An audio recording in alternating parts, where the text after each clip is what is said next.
let's name the top right-handed pitching prospects for winter 2023. You are Locked On MLB Prospects, part of the Locked On Podcast Network, your team every day.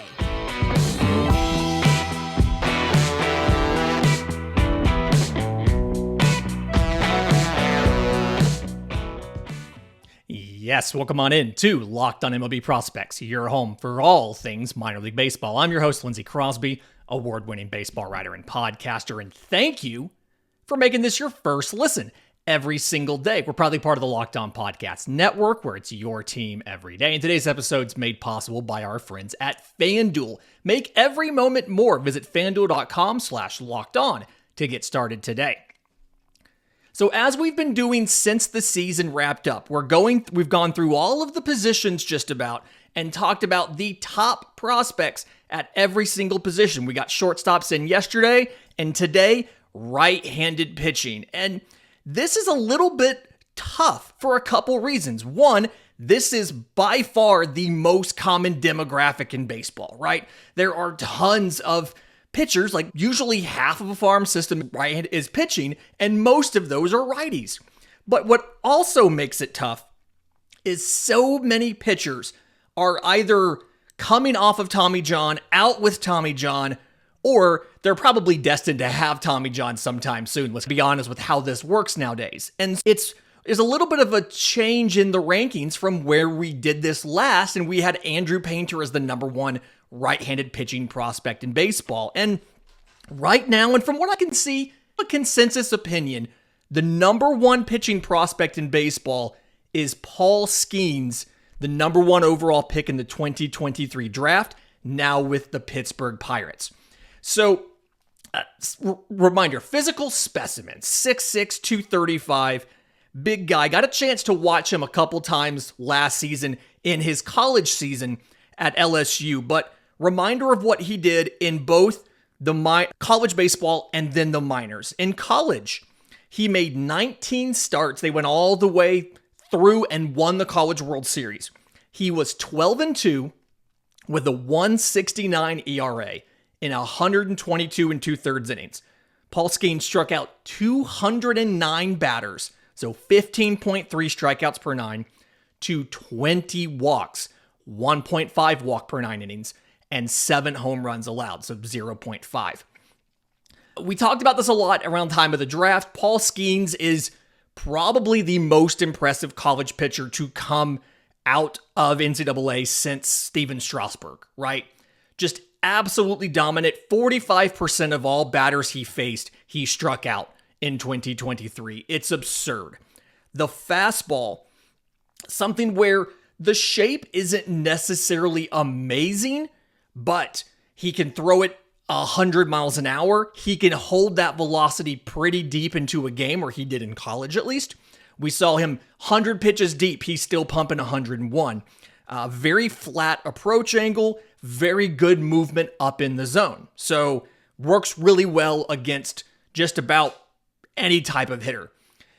Something that I noticed when Skenes got in the pros, and he made a couple starts, only pitched 6 2/3 innings, 5 hits, 4 runs, 2 walks to 10 strikeouts. Something I noticed that may have mitigated some of the shape of the fastball issue is he threw a lot more two-seamers than four-seamers. He, in those 6 2/3 innings, 44% of all of his pitches were two-seam fastballs. So it gives you a little bit of work as far as kind of helps mitigate some of that pitch shape somewhat when it has the movement of the sinker. Curious to see whether he keeps that or not. His slider it's not a true sweeper, but it's close to a sweeper.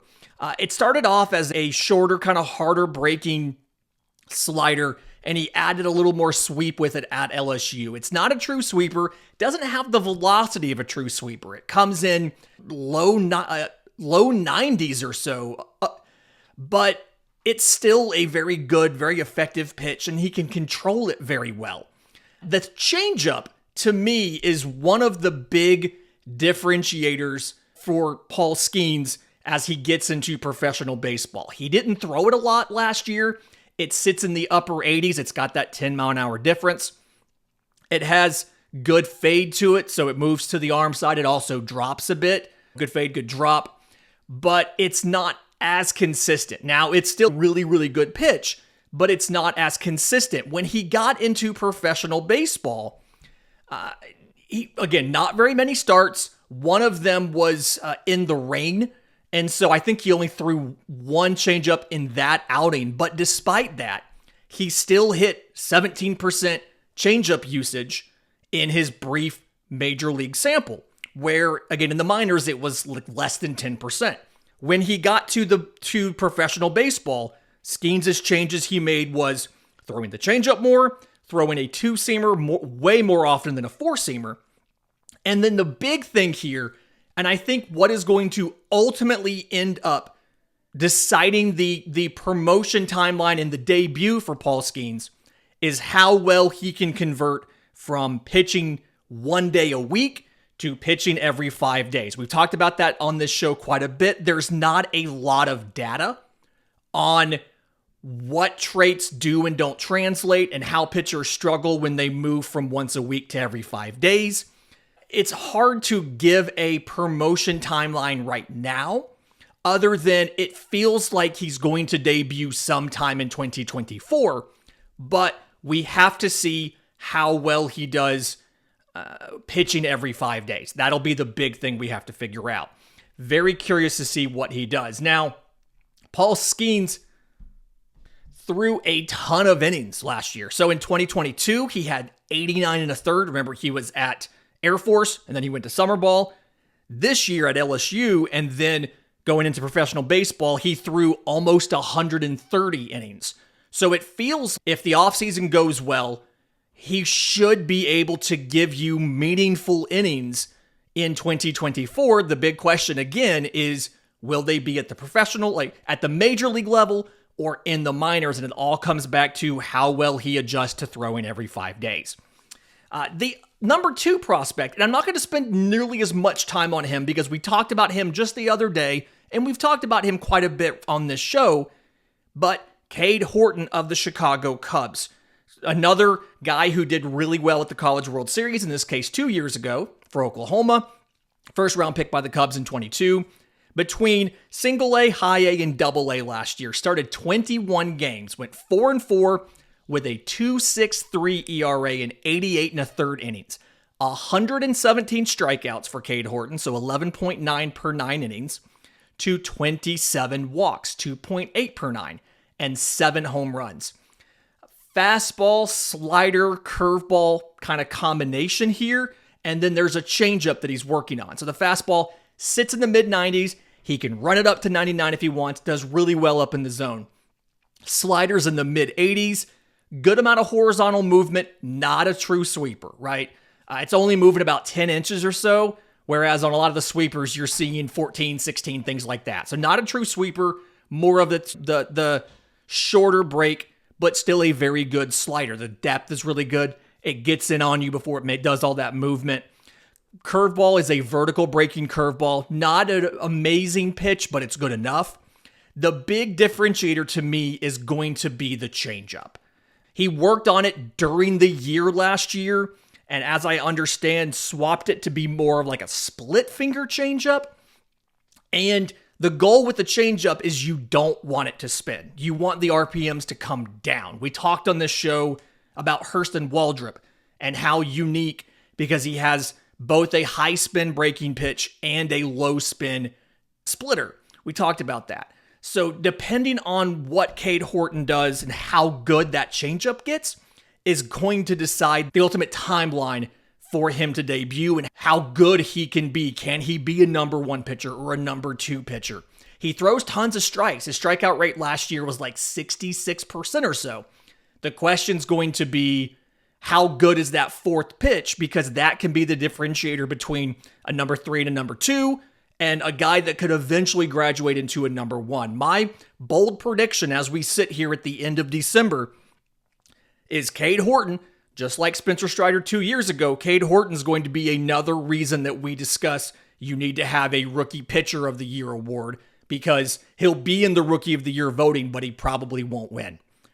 In just a minute, let's talk about where some of these injured pitchers slot in. Where does a Andrew Painter slot into this list? Where does a Shane Baz slot into this list? We'll do that next right here on Locked On MLB Prospects. But first, today's episode is brought to you by our friends at FanDuel. Right now, new customers to FanDuel can get $150 in bonus bets with any winning $5 moneyline bets. That's $150 if your team wins. If you've been eyeing all of the futures that are out there on FanDuel, they have obviously division winners, they have postseason winners, the pennant, World Series, all of that.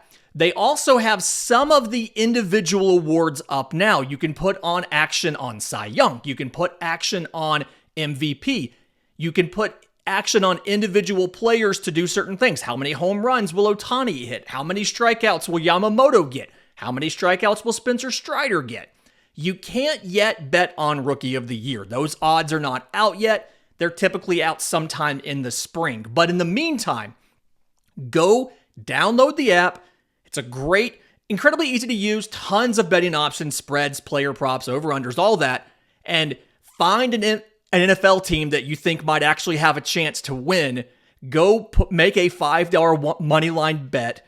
Get your $150 in bonus bets so you're ready for these MLB futures. Visit FanDuel.com/lockedon to take advantage of that offer now with FanDuel, the official sportsbook of the Locked On Podcast Network.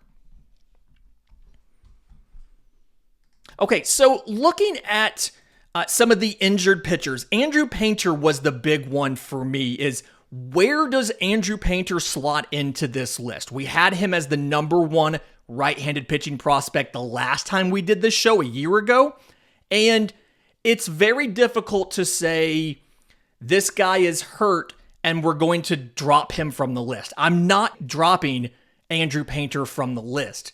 But we do have to acknowledge there is some uncertainty with returning from Tommy John. We know a lot more about Tommy John than we used to. We have a lot more confidence in Tommy John surgery and how to bring a guy back from it than we used to, the point of if I was working in an MLB front office and I had to either know that my stud pitcher had to have Tommy John surgery or that my stud pitcher had to have some sort of shoulder injury and shoulder surgery, I would rather him have Tommy John because there's just so much more data on how to come back from Tommy John surgery. I ended up dropping him to 3. And it's something where it's not an issue of it being mishandled or anything by Philadelphia. I understand the urge to see if he could rehabilitate and not need the procedure. What ended up happening, because he was injured in spring training, if he had the Tommy John surgery right away, he has it in March or maybe April. He's probably back on the mound towards the end of 2024 in some sort of limited sample. Now, with having Tommy John surgery over the summer, what ends up happening is Andrew Painter doesn't make it back to a mound. I think it was late July he had the surgery. He probably doesn't make it back on the mound in the regular season for the minors. And so now you're in a situation of you don't have to rush him. You probably don't send him to the AFL, but you can let him do work at the complex, and he enters 2025 theoretically with no restrictions because you have some extra time. You can take the full close to 18 months to get him back from Tommy John's. It works out in a way because you don't have to push him at all, but it also is a little bit of a struggle because you can't get him in that competitive environment at the crucial point of his rehab to see how he's doing. Right behind him, and I'll acknowledge that I am probably the high person on him compared to everybody else, Jackson Jobe of the Detroit Tigers. I have him as the number 4 right-handed pitching prospect in all of baseball. Drafted number 3 overall in 2021 out of high school. Got to high A in his first year. Probably would have gone much farther, but he had lower back inflammation, made him miss some time early. So you only got 16 starts And they were distributed across a bunch of levels. Rehab starts in rookie ball, single A, high A, and then finally double A. In those 16 starts for Jackson Jobe, 2-4 with a 2.81 ERA in 64 innings. 84 strikeouts, so 11.8 per 9, to 6 walks, 0.8 per 9, and 9 home runs allowed, so 1.3 per 9 innings. There's a lot of things that I like about Jackson Jobe, and it's something where, yes, he missed some time, but outside of that health issue that if it's taken care of, there's not a lot of concerns other than experience with Jackson Jobe. Look at the control, right? 6 walks, 0.8 per 9. He gave up more home runs than he walked people. And I can't think of the last time I saw somebody do that outside of a non-statistically significant 5 or 10 inning sample, right? His strike percentage, over 69%, was one of the best. Very nice job by him. One of the best strike percentages in all of minor league baseball.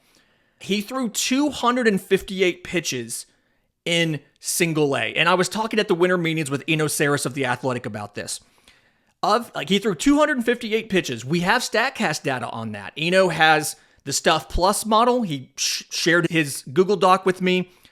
Jackson Jobe had the number 1 Stuff Plus of any pitcher that pitched in single A last year at 129.4. And even the location plus was 100.3. So it was very good. And he was able to go in and do some biomechanical work while he was sidelined with the back injury. And it wasn't a structural thing. It was like some inflammation is the common reporting around it. And he's throwing four-seam fastball, slider, changeup, and he added a cutter, and I think it was a good move. The fastball sits mid to upper 90s, 95 to 97, does well up in the zone. Not absolutely absurd, but still really good. He has a slider mid 80s, spin rates over 3,200 RPM. So very good spin rates. Averages 15 inches of break. It's run up as high as 17. It sits, again, mid 80s. He's got the changeup, low 80s, good 15 inches of fade to it. And then he added a cutter that sits in the low 90s, right? So it's in the velocity band between the fastball and the slider. So if you look at how he can attack a batter, you've got velocity-wise, the fastball is in a velocity band, the cutter's in a different velocity band, the sweeper and the changeup are technically in the same. The changeup's, again, low 80s, the sweeper's mid 80s, so they're distinct enough where you can count it as a separate velocity band. If you look at some of the movement, he's got a couple different directions, a fastball up, a sweeper, a cutter, a changeup. He's got different directions of movement as well. And when he was sidelined, some of the control got even better because of delivery changes that he made. And something where walk rate was 2.3%. Again, faced 258 batters. I said 258 pitches. 258 batters, walked 6 guys. Something where at this point, provided that he's healthy, what you're looking for is just for him to continue to get experience, right? You've got a plus pitch in the fastball. You've got probably a 70 grade pitch in the slider. You've got a plus pitch in the changeup. And the cutter isn't necessarily a plus pitch, but it doesn't have to be. It's something where if you're sitting fastball, it has just enough velocity difference and movement to throw you off. So Jackson Jobe, I recognize I am the high guy here. A lot of people, I want to say MLB Pipeline has him like maybe number 9 in their pitching list. I want to say Baseball America has him outside the top 10. He might be closer to 15 in their prospect rankings of best right-handed pitching prospects.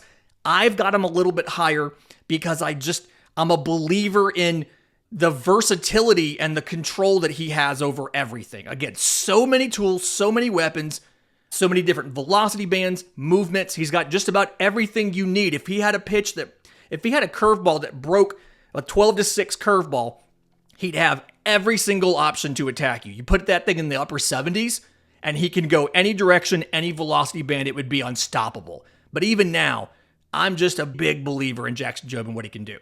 In just a minute, we've got a couple other players that are returning or still out with injury. We'll talk about them next, right here on Locked On MLB Prospects.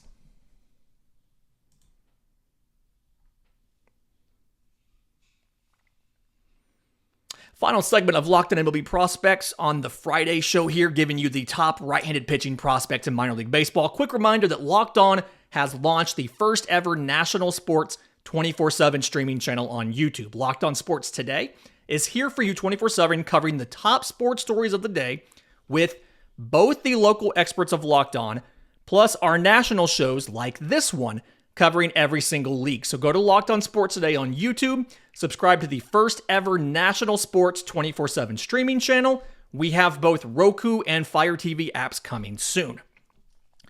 Okay, so I mentioned Andrew Panger got dropped down a little bit because of the injury, and perhaps that's not quite fair of me. Shane Baz is in a similar situation to me. And Shane Baz is a really, I'm not going to say divisive prospect, but he's somebody that a lot of folks don't necessarily consider a prospect still, because you've now seen him, like with Randy Arozarena, you saw him in multiple seasons and postseasons. He made his debut in 2021, got 3 starts in the regular season, went 2-0 with an ERA of 2.03.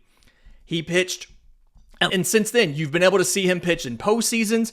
He pitched some in 22, struggled a little bit more, had Tommy John, and is due back sometime in 2024. I'm still a believer in what he can do, something where we have to see what he looks like as he comes back. I'm excited about the fact I live closer to some of the Tampa affiliates.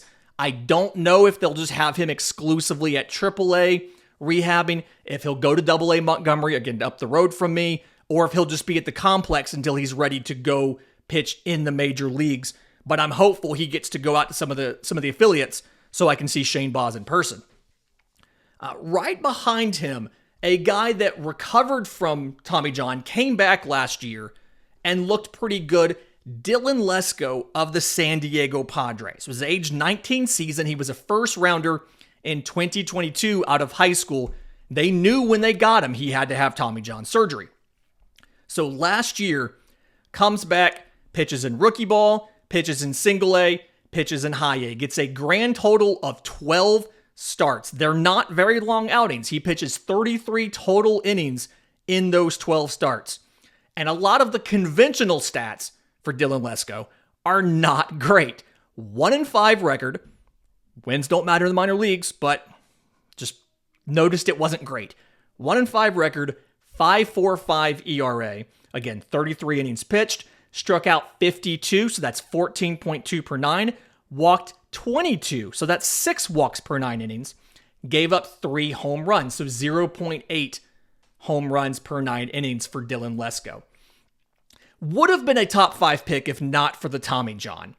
The stuff looked really good. The issue here is the control is lagging, and it threw strikes at like a 58% clip. Like I said, 6 walks per 9 innings. Control is typically one of the last things to come back for a pitcher from Tommy John. It's something that you're going to struggle with a little bit longer. But the good news is the pitches themselves look good, even if he doesn't always know where they're going. It's a fastball, changeup, curveball combo. And I think he should do a little bit more work to add something else in. So the fastball sits mid-90s, looks really good up in the zone. I've seen 20 inches of induced vertical break on the fastball. So one of the higher IVB numbers for the fastball of Dylan Lesko's. Again, 95 or so. The changeup comes out at the exact same arm speed, but it's significantly slower. I've seen these changeups come in at 80 miles an hour. And so we always talk about you're looking for ideally about a 10 mile an hour difference between the fastball and the changeup. He gets around 15. The pitch itself has a lot of late movement. So works really well with the fastball. They come out the same arm speed, the same release point. And then late, the changeup, which is also slower, obviously, it moves late in a different direction from what the fastball would do. So really good complement those two together. The third pitch, mid-70s curveball. So it's not a true 12-6, but it's pretty close to it. Lots of spin. I think it can be a good pitch when the command comes back. He doesn't get a ton of strikes with it, but it's a really good pitch. And so obviously that's something you want to see improve. But I think, and we mentioned this here when we talked about Jobe adding the cutter, I think adding some sort of a slider or a cutter or something would be useful for Dylan Lesko just to capture that middle velocity band between, because right now you have mid-90s fastball, you have low 80s changeup, high 70s curveball. So add one more pitch in there that can give you a slightly different velocity band. You can get in the high 80s, again, a late breaking hard slider, something like that. Maybe even a gyro slider, depending on how well he can pick up a pitch like that. Just gives you a different velocity band to work with, and hopefully a different movement profile to add to this. But I absolutely feel that him and Robbie Snelling, who I actually have above Lesko in this organization's rankings, that they both are guys that could absolutely just shoot through the minor leagues, provided they're healthy and they've made some of these adjustments and some of these changes. I've got a long list of runners up. This was one of the hardest ones to figure out the back end back here. I've got Mick Abel. And on Mick Abel real quick, the overall stats for last year weren't necessarily great. Mostly AA, a little bit in AAA. 23 starts, 5-6 with a 4.13 ERA. Struck out 10.5 batters per 9, walked 5.2 batters per 9. But in the final 5 starts, Mick Abel figured something out. The final 5 starts, 4 in AA, 1 in AAA, 27 2/3 innings, ERA of 1.63. Struck out 29 guys. Now, still walked 14, only gave up 1 homer, but got greater than 50% ground ball percentage over that stretch. Opponents batted 141, 282, 228. So you still have the control issues, right? He's walking too many guys, but he figured something out. I noticed in the AAA start, I went back to watch that. He threw a lot more sinkers than 4-seamers. Maybe that was part of it.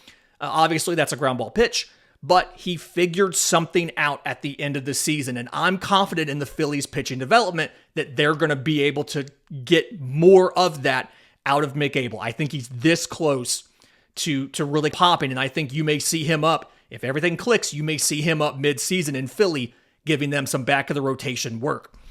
I've got Tink Hintz in here, and Tink Hintz is in, for some reason, some sort of a blind spot for me. I can't properly evaluate Tink Hintz. I don't know if it's just because most of what I watched was his struggles in AA. Springfield, he had a 5.47 ERA over 12 starts in Springfield, whereas in High A Peoria, in 11 starts, he had a 2.81 ERA. I don't know what it is. I've got to figure that out. I've got Jacob Misiorowski on this list. We talked about him, I believe it was last week, and just some of the great stuff that he's done. We have some younger players or players we haven't seen a lot of. I've got Noble Meyer of the Miami Marlins in here. I've got Chase Dollander and Rhett Lauder. Chase Dollander to the Rockies, Rhett Lauder to the Reds. We haven't seen very much of either one of those guys pitching at all. And so couple spots in here in the back that can really move around depending on what guys look like in 2024. So really interesting, but stay tuned for that. Starting next week, starting the first of the year, we're going to start doing our farm system previews. We're going to start out west. In the meantime, Monday's mailbag, that's not going away during the farm system previews. We're just going to do 6 shows a week. So if you have questions for us, I'm on Twitter at Crosby Baseball. Show's on Twitter at Locked On Farm. You can email us. We have a Discord. We have a subtext. All of that stuff in the episode description, in the show notes.